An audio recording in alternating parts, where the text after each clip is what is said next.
Migori. Kwa Ramogi wach tuke mag chan mang'eni oganda sani penjo ni to tiko ni kanye winjane kaka chal en fuong'ruok ne johera mag adhula e pachoka tok piny owacho lando ni duol mochung' ne adhula e Africa CAF oyango ni gimedo kwan johera mibiro yiene gidonjo e pap ma Kasarani kendo pako tuge kind Kenya kod Madagascar. Migawo mar tuke Salim Vuro yango ni kwan johera medi kokelo 27 nyaka 38 ni tugono manyiso kwan atamalo 80 mar pauno.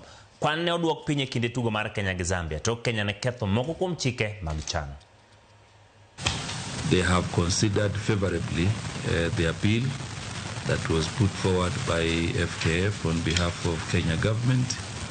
And now tomorrow we are happy to announce to all Kenyans that now in Kasarani we will have 80% attendance capacity, which has been allowed, which translates to 36,000 fans.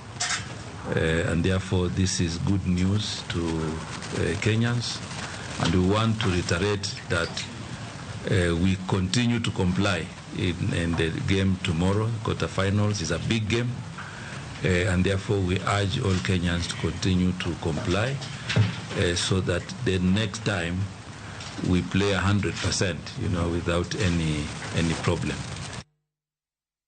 Kwa Ramogi mana kwa yangu ni kanyo en ni kwano kaluore kod duol mar CAF